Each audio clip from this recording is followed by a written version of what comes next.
Ол басып алынған қазақ жері. Жоңғарлар келіп қазақты қырған кезде, қазақ сол жер үшін соғысты.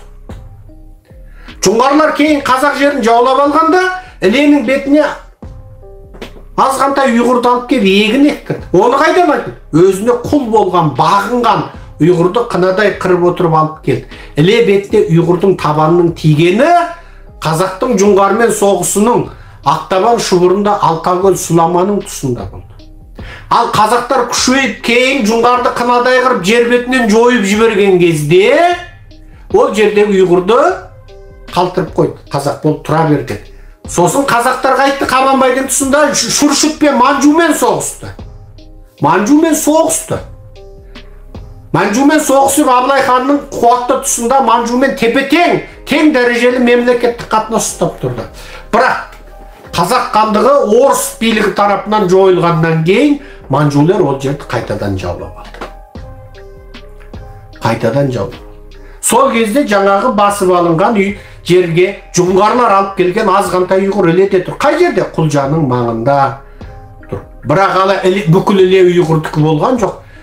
Іленің бетінде Қызай дейтін халық жасайды. Найманның бір тайпасы, Төлөгөтайдың 4 Төлөгөтайдан тарайтын Қызай жасайды.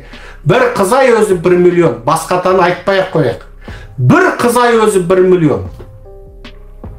Ана бүкіл күнесін Қызай.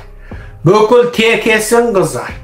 Бүкіл ана нылқы, бүкіл жаңағы 9 тарау, ол мыңғырған Қызай, ол тұр. Ана тау, тас, жайлау, ауыл, елді мекен, бірақ Қызай. Ақ қалпағын киіп алған Қызайлар тұр.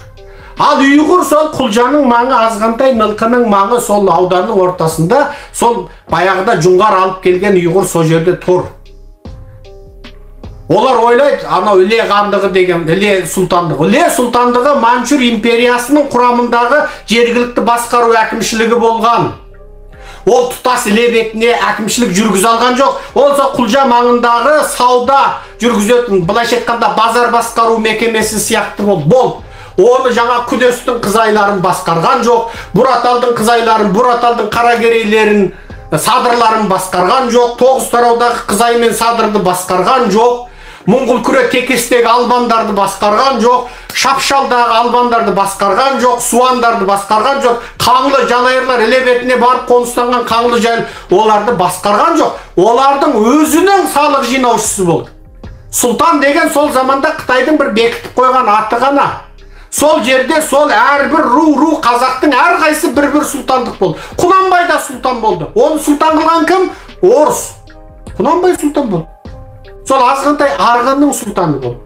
Қаңлыныкі бөлек болды, Жалайыр бөлек болды, Талдықорғандағы Семей төңірегі, Өскемен төңірегіндегі Найманның сұлтаны бөлек болды, Керейдің сұлтаны бөлек болды. Бәрі сол Петербордан, Мәскеуден сұлтан болды. Тура сол сияқты Іле бетіндегі, жаңа Текес, Күнестегі, Албан, Суан, Қаңлы, жаңағы Жалайыр, бәр Қызай, бәр өз-өзінің сұлтаны болды.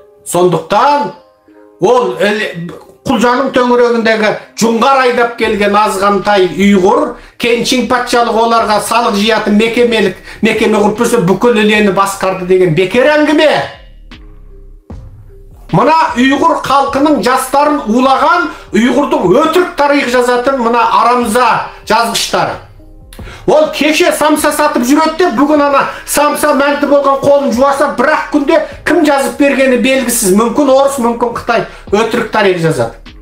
Мына Кәрім Мәсімов деген шайтанның әкесінің інісі болды. Қасым Мәсімов деген. Ол киембішлік па болған. Самсашы болатын. Самсадан басқа білмейтін. Сол Қасым Мәсімов бір күні мынандай қалың кітап жазып шықты. Қалыңдығы тура мынандай. Ол кітапты орысша жазып. Қасым Мәсімов 1-2-3-ден басқа орысша білмейді. Қасым Мәсімов деген есекбас, Құдайдың қарғысына қалғыр, лағынеттің мұнафиқ.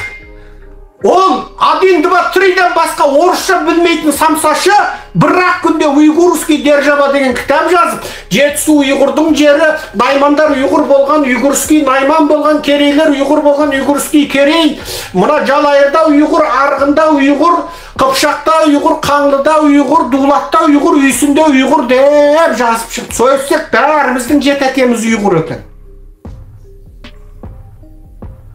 Бәкөл алшының бар мынау жаңағы бірақ ұйғыр қапшым сол ұйғырдан тарадыңдар деп өз аузына келген оттап жазыпты. Оны кім шығарады баспадан? Мұхтар Құл-Мұхаммед деген. Анау келутегі шикі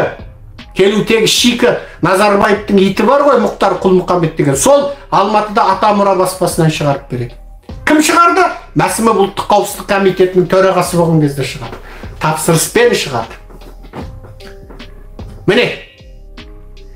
Ал енді сол кітапты Құран кітаппен қатар қойып, сол Құран оқығанда алғанда басына тигізіп деп сүйіп бейтіп дейтін мына фанаттар бар. Тарихты білмейтін фанаттар. Солар уланып енді қазақ жері, мына ол ана Қытайда Қытай басып алған қазақ жері түгіл, мына Алматы, Талдықорған, Жаркент, Чоңмо біздің жер дейді. Кеше сені ана Тұрпаннан Ақсудан Жұңғар айдап келді леге. Одан сені жаңа Шар Россия іленіп басып алғанда сені айдап кел, мына бірінші Алматыдағы кішкентай бір қорғанның ішіне тықта үш жерде самсаңды пісіріп отыр деді. Еңбек салық тапсырып отыр деді. Неге? Қазақ малшы халық, біз көшпендіміз. Біз о егін екпейміз. Біз Жұңғармен қанды майдан соғысқан халық. Біз қырғын соғыстық. Біз Қазақ халқының Жұңғарға қарсы батырлық дастандарының саны 3000-нан аса. 3000-нан артық Жұңғарға қарсы батырлық дастандары бар. Қазақ халқының батырлық жыр эпостары деген Шар Россия қазақ даласына солардың зерттелмендерге зерттегенде қағазға түсіп қалғандар бар. Сол заманда Қаракерей, Қабанбай, Қанжығалы, Бөгенбай, Шапрашты, Наурызбай, Батыр, Есеп, Батыр, Баян, сана, Жаныбек, Батыр, сана ары қарай.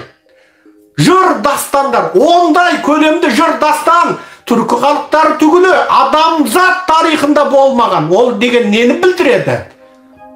Ол біз көшпенді халық, біз қағазға кітапқа жазбағымен жадымызда дастандарды жазып, кейін қағаздастырды оны. Ал сол жыр дастандардай дастан адамзат тарихында жоқ. Адамзат тарихындағы ең ірі екі көшпенді мемлекет, Қазақ көшпенді мемлекеті мен Жұңғар көшпенділері бірімен бірінің геноцид қырғыны. Қазаққа геноцидті Жұңғар жасады. Қазақтар күшейіп, мемлекетінен айырылып, ең соңында қайтадан басын жиып Түркістанда Жұңғарды жер бетінен жойды. Қазір жер бетінде Жұңғар дейтін халық жоқ. Оны жойған кім? Қазақ. Тарихи деректерді не дейді? Арбаның күпшегінен асқан еркектің басын шауып отырды. Арбаның күпшегінен асқан еркектің басын шауып отырды. Әйелінің бәрін қатын қылды. Кексе әйелдерін құл қылды. Шекесіне таңба басты, құлағын кесіп ен салды. Кесік құлақ құл деген содан шығады. Сол Жұңғар қырғыннан қалды. Мал бақтырды. Сұлу қыздарын батырлар, билер бөліп алды. Ауылдың жай малшысына жаңағы байдан шыққан, қарны салбыраған, төс салбыраған қатындарды оларға үлестіріп берді. Ол да қатын. Жұңғар жер бетінен жойылды. Оны біз жойдық. Және Жұңғар біздің қанымызда. Қазақтың бәленбай шешесі Жұңғардың қыздары. Шежірені қара, қазақ бәйбішесінен пәлен тарайды, Жұңғар тоқалдан түген тарайды. Бәленбай батырдың шешесі Жұңғар болды.